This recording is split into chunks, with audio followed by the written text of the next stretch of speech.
I'm going to Why are record. you in an outdoor office? My voice is too loud for inside. Ah, When I talk on Zoom, I feel like, let me turn the music off. I was listening to a little Pink Floyd. It's been a hard morning.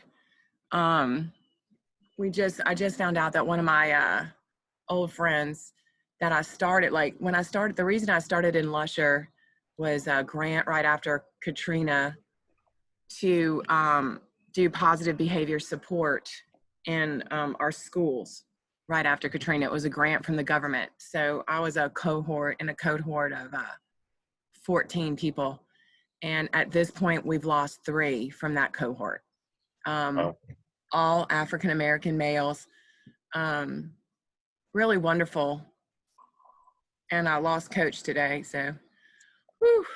So let me try and get And myself together. and the men that you lost, I mean, I had looked up a little bit. There's not really good data, but it is true. It's about 3-to-1, 4-to-1 men dying over women. Um, The infection rate is about the same. So both sexes are getting sick at around the same rate, but men are dying more frequently. do you think that that's because of like underlying you're a smart guy, like you know how DNA works, like is this like a DNA thing, or is this like their body just can't take it, we don't know, like is it all of it, who knows, No, like it could be a little bit of both. So the men that you knew that you lost, did they have other factors because they were in their 50s? They weren't the so 80-year-olds. coach who died today, I think that, you know, it's hard to be in this city and not have hypertension, you know, not have high blood pressure. It seems like Not be everybody has. overweight. No, he was a fit guy for 74. He was 74, right? Hmm. Was a smoker, you know, had stopped smoking when I first met him, but But um we know how that affected mom. yeah. I mean, mom Yeah. didn't smoke for most of your life, and smoking killed her. Yeah. And and Daisy, and you know, probably Pat, you know, yeah, who knows? Right. Who I don't knows? know what will kill Pat. If it Lord ends knows. up being smoking, or it's just like she just decides I'm done and Done. I'm out. Yeah, but I mean, coach, all three men were coaches. We're kind of thinking that it was all at Mr. Alexander, the first guy's funeral, that they all got together. That'll do it to you. There's just a lot of people that have come out of that friendship circle. So there's a lot to be said for how Social distancing. the social distancing is big. And so one of the reasons I wanted to wake you up so early in the morning is I I've been personally, up an hour. okay, well, I personally am freaked out. I mean, I called you earlier this week. Well, texted you with feeling like my lungs were congested. You know, as an old smoker myself, though I didn't smoke as much as mom and dad, you know that I smoked every once in a while. You know, I have that fear inside of me, and I couldn't breathe. And it was not breathe, but you know how you feel different in your body, It right? just feels a little heavy. Heavy. And I've gone through hay fever my whole life, you know, especially here in New Orleans. So I knew it was something different.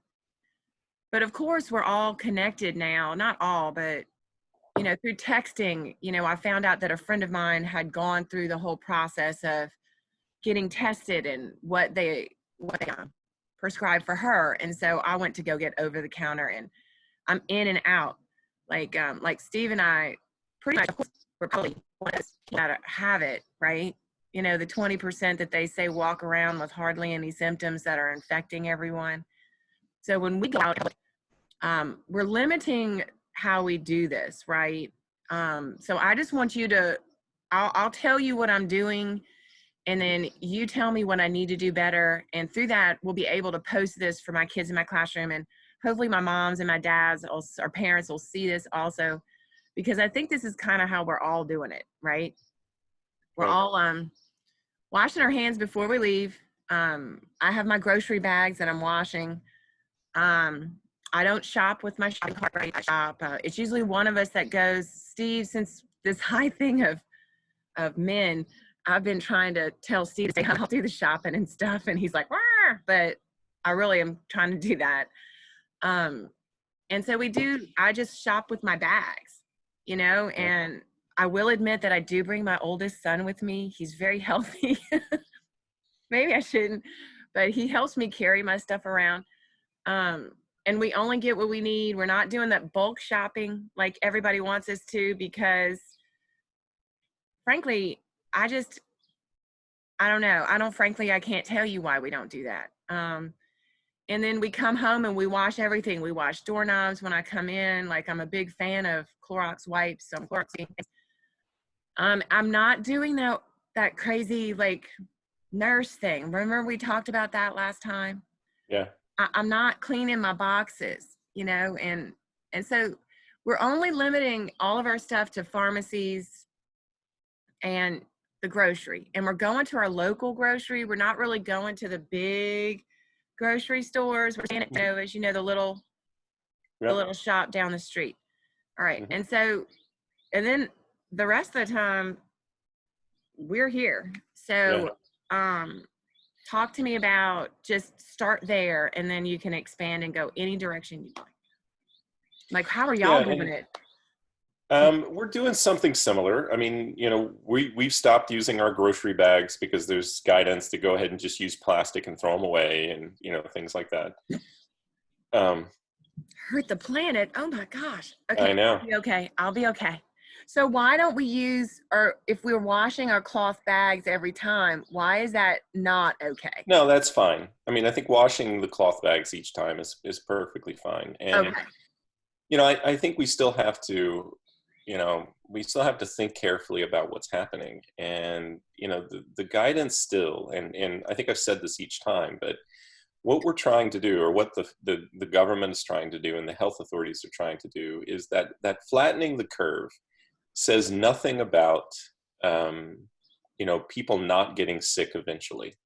So I think most of us should not be focusing on trying not to get sick, but to try not to get sick as long as possible.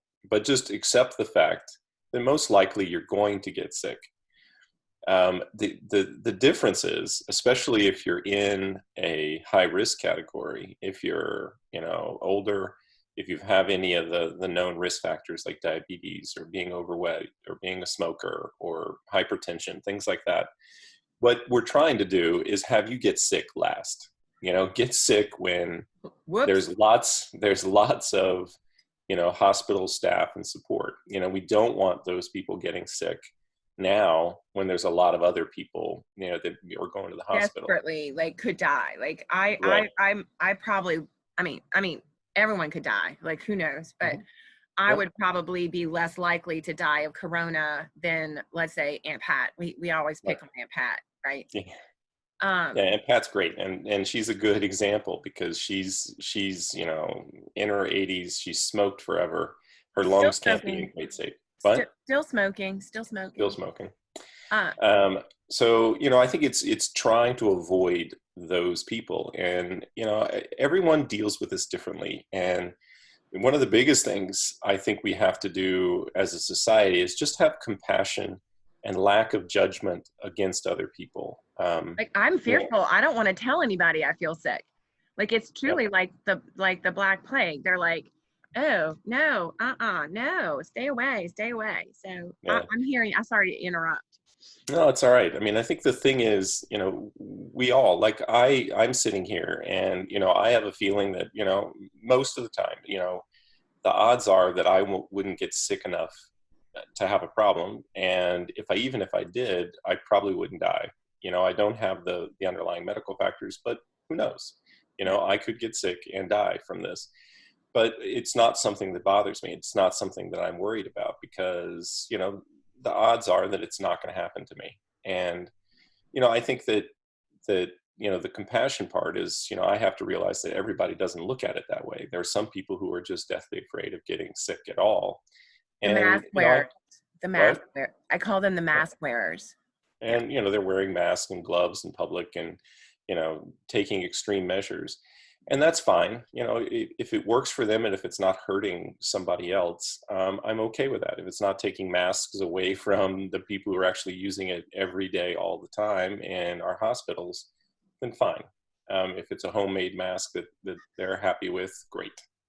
Yeah. But, you know, I think where I have to, constantly remind myself is, don't judge people, right now, because you don't know their situation. And, I think we judge too much in this society. So if you see, I touched my nose a little while ago, it's not that I'm sending anybody who watches this a bad message. It's just, it is what it is. We're People human. make mistakes. You can't be perfect during this time. And so give yourself a break and give, everybody else a break too, as we kind of go through and deal with this.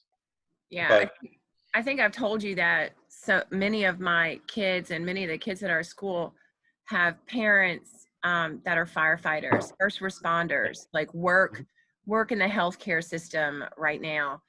And that's kind of my negative attitude towards people who are wearing masks. And I know that that's my bias because I'm 1 degree separated from people who are saving lives on a daily basis, right? And so, or 2 degrees, however many degrees I am. And that's hard to stop that judgment. But tell me, like, what is, like, I have a kid staying at home and teaching himself all day, right? And their parents come home. They're happy their parents are coming home, but they see them coming home in their gear with their hopefully with their shields, with their scrubs, everything. Like, what kind of processes do we talk to their parents about, or their parents doing to make their environment as safe as possible? Like what are kids, or what should kids, or what should families be seeing at home? Because I think that, anyway, keep going. Let me shut up. yeah, I mean, I would hope actually that people don't bring their gear into the house. I mean, I think that there has to be, at the fire station, at the paramedic station, at the hospital, whatever, people should be taking off that gear, leaving it there, and then, dressing back in their normal clothes and going home.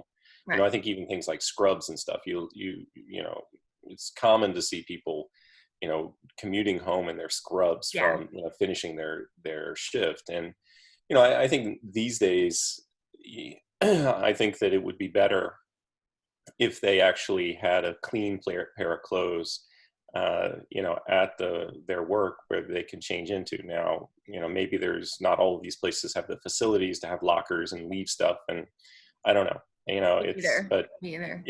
if they do have that, I would really encourage people to have a clean and a dirty pair of clothes, as it were, even though the clothes aren't dirty. It's just that what they wear on the job, what they're doing, hour to hour, helping other people or working in the hospital, whatever they're doing. Yeah. I mean, And just the best they can. I mean, do you think like it's too late for us in New Orleans for us to start doing these measures? Like, they say that we're hitting our peak on the 8th.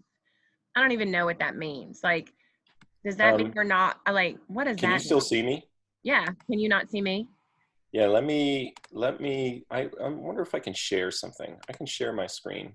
Oh, I wish that you had gone, because you can share screens. I can share a screen, but Here, let's do this.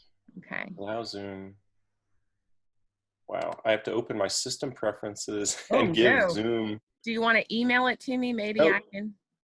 Okay.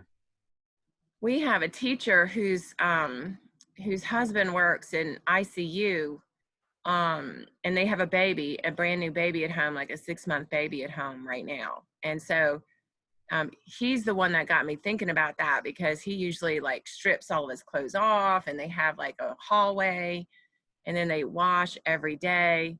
And just I don't know, like I feel that Yeah, I it's mean, I getting don't. worse here, bro, not better. But What?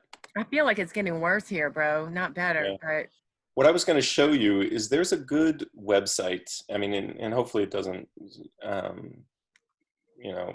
kind of freak out people. But there's a website that's trying to model the disease data, and it's COVID-19. And it's not going to let me share my screen unless I give it, restart my Zoom. So it would log off.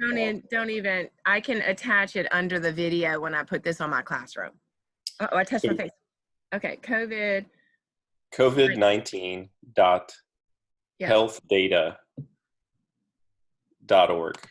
Okay. Dot. And what you can see in that is it has at the top when you get there, it has like for all the US the curves and a projected number of people that'll be sick, Okay. when they're sick. And if you click, there's a box for the United States with a down arrow. And if you click on that, you can look at any state you want.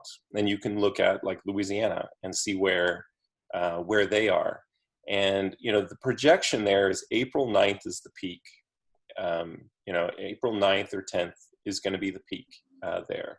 And if you look at it, you know, Louisiana is not actually doing poorly compared to some of the other states, because there's an estimate that they're going to need probably 7,500 beds, and they have 7,200 available. Yeah. So, you know, that's actually not bad. I mean, in places like New York, they are many thousands of beds behind their projections. Now, we don't know. I mean, the projections may turn out wrong. I mean, a lot of models are set up to be a bit conservative, but Well, you know, the issue we have here is twofold, Todd, with that convention center, because you know the convention center during Katrina was brings up a lot of memories in this city. Like when we talk about, oh, we're going to go to the convention center, most of the people who were here before the storm is trapped, right? And so that's the I don't know, I don't want to use the word PTSD, but that's a trauma laden location, just like the Superdome. Thank God we have the Saints, right? Or the Superdome would be the same. But the convention center, like we all have images in our heads of the horror that convention center was. So that incites, so it's now the old people, not older people, that are going into the convention center on these beds and talk about anxiety, talk about mental trauma of being sick, and then also being some of them back in the convention center. So poor dears, right? right. Right.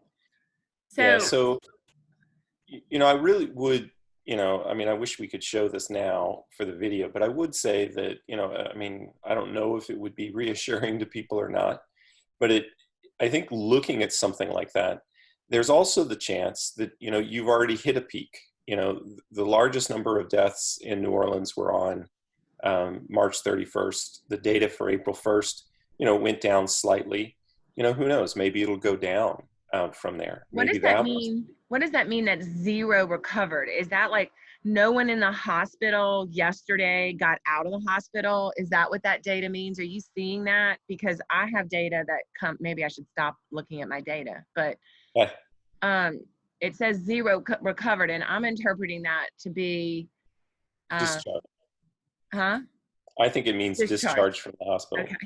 But it's also interesting to watch it as it creeps up the state. I guess that's what we're going to see across the country with that thing Bo Yeah, sent me with that map where you can see the hot yeah. spots. And it's almost like you can watch it travel Mm-hmm. up the state. And then I'm sure it's traveling up in the country, which is another big issue. Yeah, if you look at like that site that has these projection I love that. bubbles, you know, if you then click on like Louisiana and you see the bubble is coming soon, you know, the modeled you know, peak is coming in the next week or so is what they're projecting. Although, you know, it could go down from here. But then you look at Florida, which didn't start these practices until much later. The peak is expected to be in May, or Hang on. early May. Okay. Let me see if I can get this COVID-19 dot health. Health data. Yeah, I mean, and that's what we're all experiencing, right? Is that Right. is like the guy from how does the guy from Georgia not know this information? Did you see that? No. That like here it is. Okay, I think I wonder if I can project it on the screen. Share Yeah. screen. Okay, share. Oh, Snapdragons. Where'd you go? Are you there? I see it. Is this it? Yeah, so if you scroll down from there. Hang on. I don't know where my screen is. Like, what am I doing? Let me get it bigger. Hello, children. This is how we use technology in the best way. Okay. Okay. Now scroll. Okay, So this scrolling. shows a map of, and you can look. Oh, And what this is, the dotted line is the model. And the pink shading is the best case and a worst case scenario. The most likely case, the most probable case is the dotted line. so the trend line or whatever I call Right. that in my data, right? But Okay.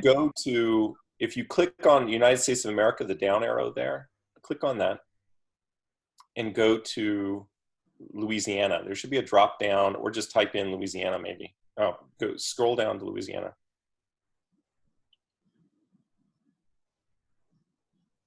Is that it? Here it is. Nope. Ooh. Oh, Shasta.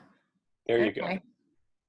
So this is the situation that's projected for Louisiana. So you see we are, here and the modeling, takes a little bit of time to catch up, but you can see we're in early April and we're approaching this peak, which is in a couple of days. It could get as bad as, the top at 13K, but it could also tail off Yeah. right now. It could be that the peak is happening. And if you scroll down a little bit, some of the data underlying this model comes from things like this. And the solid red line is the actual data. The dotted line is the projection. So what I was just describing is, who knows? I mean, you see how that peak on March 31st, maybe that was the top. And that's what the bottom pink shaded means, is it could be that you go down from there. There's a probability. The model doesn't think so. It thinks you're going to go up a little bit more and then come down. But all the social distancing, all the work that people have done, the pain of the last month has been to try to, push this model towards the bottom part of this. And I think that New Orleans in our metro area is going really well.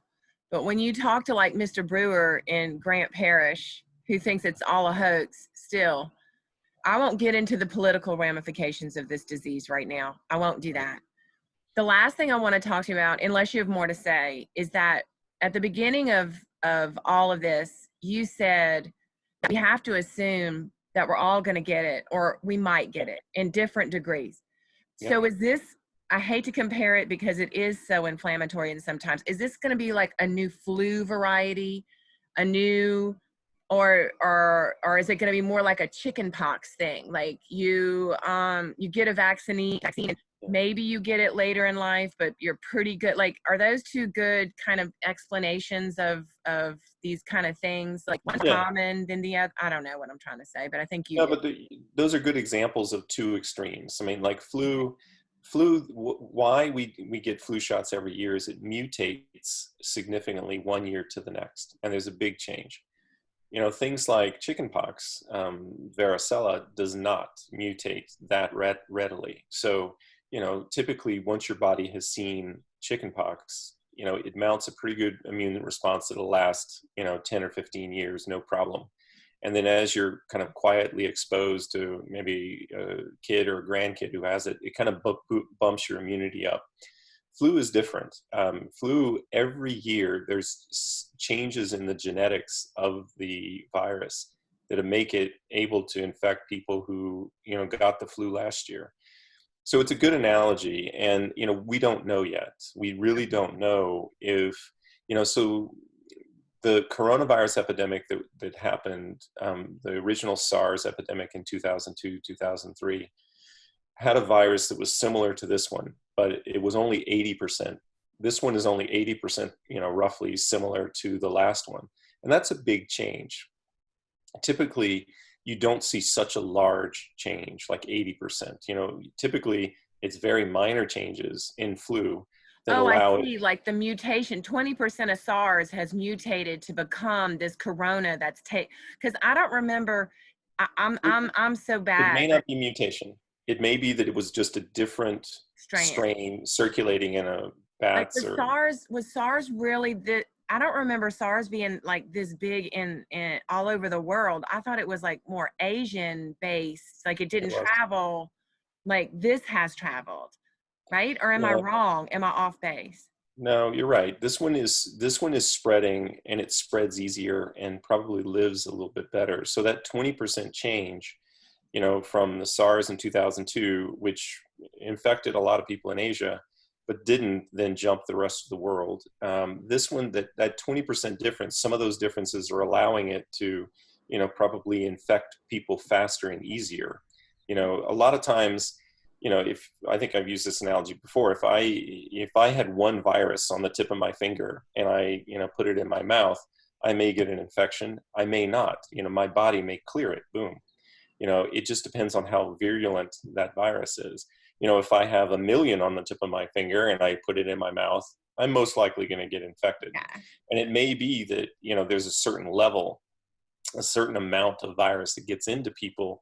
And once you get over that threshold, you're going to get sick. Your body, and it could be different for different people Oh, depending on their immune system.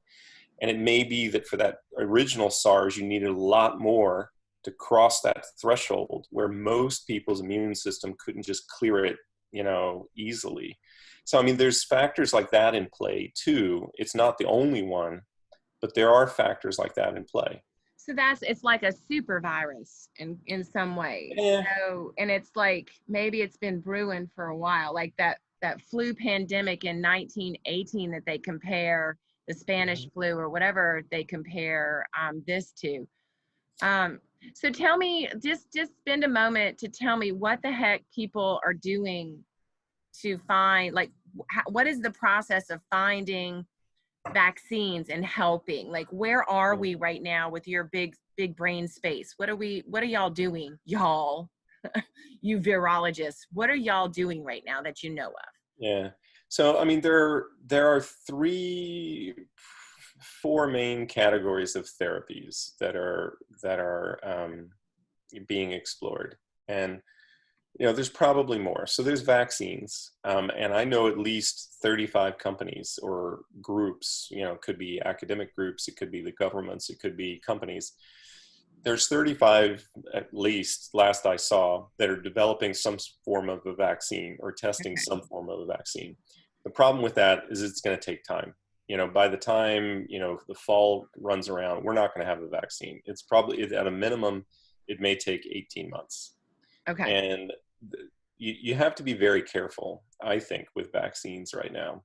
Because in the past, there's been vaccines that have been rolled out, given to soldiers or other people that weren't as effective as they should have been. There was a swine flu vaccine back in the, what was that, 70s or 80s, that actually caused some other problems.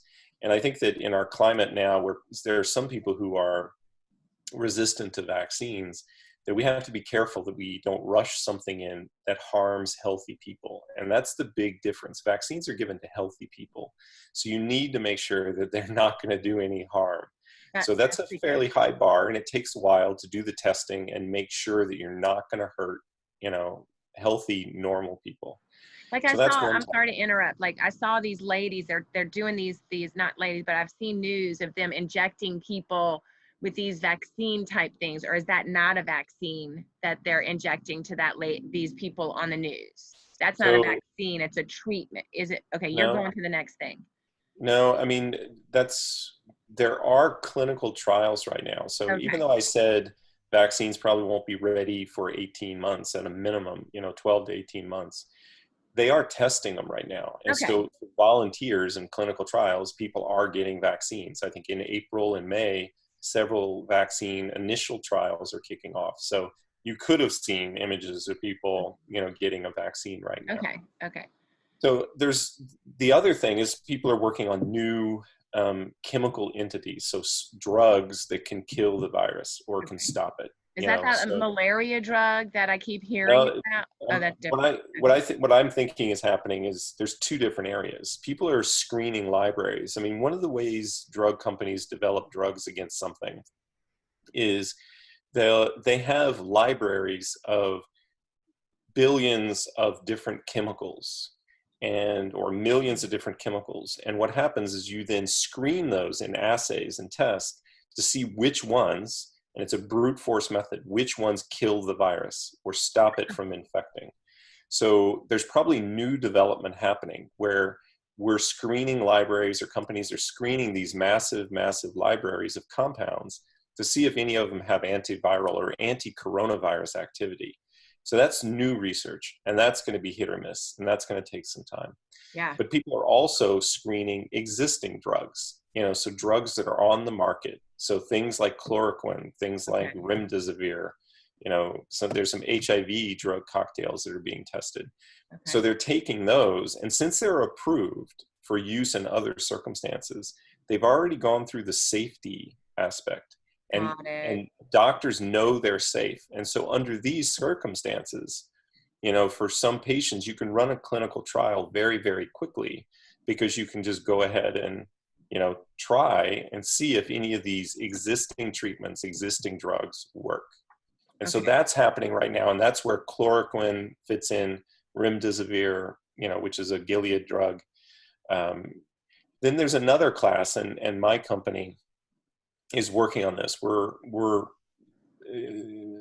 preliminarily, we've started to talk to other companies who may need help with a vaccine, but it's not our primary focus yet. But there's an arm in our company that I don't work for, but there's an arm that takes— No promotion happening here, children. No promotion happening. Exactly. I didn't say what the name of the company was. That takes blood from people who've recovered.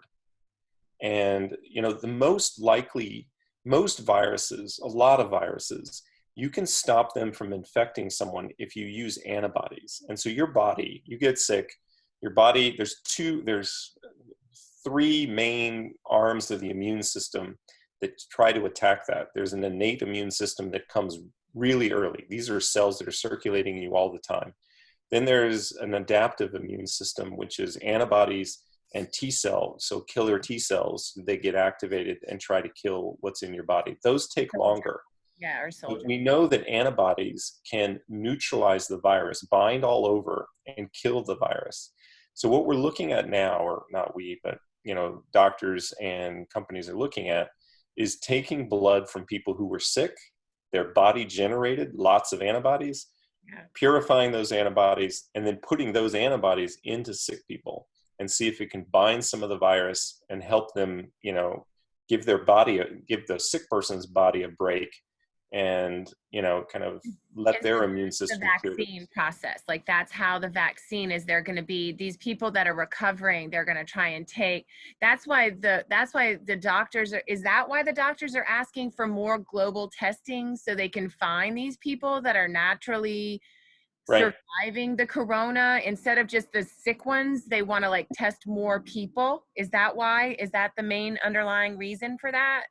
No, it's both. I mean, there's the, all that modeling that you showed earlier, all those curves, they're based on assumptions about how many people are left to be infected in the world. So they're based on— you can look at, New Orleans and say, that 13,000 at the top of the peak of how bad it could be in a week in New Orleans, that 13,000 number is based on an estimate of, well, how many people are in New Orleans that haven't been sick? If it's 2% of the population, we still could have 98% get sick. Okay. And then bam, we're way up here in this high, the model isn't just on that. It's more complicated. Right, I know, but that's a layman's way of telling. Right.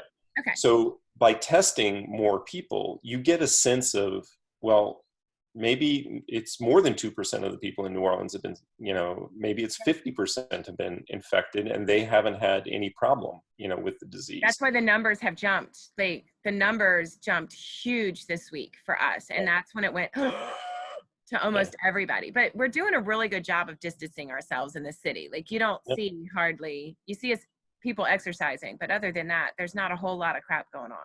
Right. So I think, that's what one of the things the testing is good for, but the testing that's being rolled out now is testing for the presence of the virus. And the virus, once you've recovered, doesn't stay in your body long. Your body, kills off all the virus. It out, kicks it out. The testing we need for those antibody therapies is different. It's testing for the antibodies against the virus in your blood. So it's a different kind of test. So you have to do that in the hospital, Yeah. right? Or no? It's just like if you ever go and get a blood test done and they check your cholesterol level, Right. you can do it the same way. You just need a little bit of blood. And will they do that? Like, will that become a protocol in these like LabQuest or whatever, the Quest diagnostic labs that we go get our stuff? Sorry, I didn't mean to plug Quest. Yeah. Okay. And so the company I work for actually is in the plasma business. We have plasma collection centers. We collect plasma from people, and then we isolate components in the blood that help people, like hemophilia. If you have a bleeding disorder, and your blood doesn't clot, one way to get the factors that allow people to clot is to take them from large amounts of blood that's donated from other people, put it in a vial, and then the hemophiliacs can get an injection each week, and that puts the protective stuff in them. So the company is turning to that group, to that blood collection group, to try to collect all this blood and then screen it for blood that may be have high antibody levels. But what's going to work better? Like if I think I'm recovered and I've done a good job, like should I go give plasma? Like what do I do? Or just hold off, Sue? Don't get excited. Hold off, because I don't think the test is not ready. That serology test is not ready and has not been rolled out to enough people yet. Will the antibodies stay in my body forever then? Like will it become part of who I am, or will it leave? It depends. And so what happens is antibodies, once your body, there's a lag of about 7 to 10 days before your body starts making antibodies. And serious, I mean, that's if you're naive. If you've seen the virus before, it can be faster. And I won't get into the whole immune system. But that's why the flu how it works. Vaccine is always building on each other, right? Because it's already inside of you. Let me stop. So it's different for each virus. And you used the example of chickenpox before, and you've heard that people can get it again. So what happens is I had actually a chickenpox recurrence, called zoster later, about 2 years ago. And what happens is the virus stays in your system, and you get a big boost of antibodies, and then it slowly goes down over time. And this is years. For some viruses, it's faster than others. Some antibodies decay quickly. Some are very slow. They don't just drop off. Yeah. And so each one's a little bit different.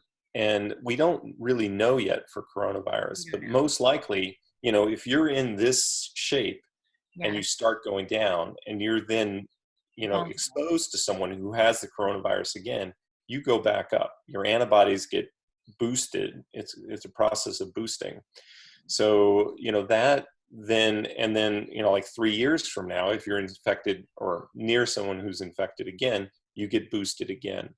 So it really depends on, how long ago you were infected, what virus, and have you been boosted or exposed to someone who has, that same organism again. You guys are so smart. You virus people. Okay. Do we have any last words, Dr. Todd, for our video? I know you have to get to work, and I know this video was like borderline longer than we wanted it to be, but there's a lot of information in it, Todd. I can't thank you enough. Anything? Sure, left? anytime. I think for me, it's people for the most part. It's difficult in this situation. The hardest thing is we don't have control. And I think, people want to have control. You want to know, I do this, I'll be fine. I do that, I won't be fine. And it's just really difficult in these times. And I think people are, in the healthcare community are doing a fantastic job. You see the videos of people. And that's why I started off by just saying, have compassion, don't judge people. And for the most part, I think if you were doing your part of social distancing, washing your hands, being smart, abiding by the rules, staying away from people who are potentially in these high risk groups, you're doing your part, and you Yeah. should feel good about that, and don't beat yourself up. And sooner or later, my feeling is at least 70-80% of all of us are going to experience this virus, and we're just trying to make sure that medical help is necessary for those that are that need it at that time. So try not to worry about the fact that, will I get it, things like that. I know that's hard. Flu or Just assume you're going to get it, but if you can delay when you get it, so that the people who don't are go down. really, Yeah, yeah, don't want to be in the convention center. All right, well, brother. Well, I've delayed my trip to Fishville in my sense of social responsibility. I am gonna stay put in my little pod of happiness right now. yeah. Um, And and I can say, I don't know if I told you this before, but I'm in North Carolina right now. My business, or my office and where I work, is in Boston primarily. And I've been in the airport twice, sitting way away from people in the last month, waiting for a flight back to Boston, but haven't gotten on because we're going to continue social distancing. Even the people working on this, all of us are doing the same thing. I know they say that they might even shut down all air traffic. So, thanks, Todd. Like, you're still able to do your job anyway? Yeah. Well, this is a different subject. Well, I'm going to talk to you this weekend. We have to talk about egg knocking and everything this weekend. So Yeah. I love you, brother. Thank you Love you, so sis. much. And I'll talk to you soon, and I'll share this with you as soon as I can upload it to YouTube. All right. Take All care, right. sis. Love you. Love you. Bye. Bye.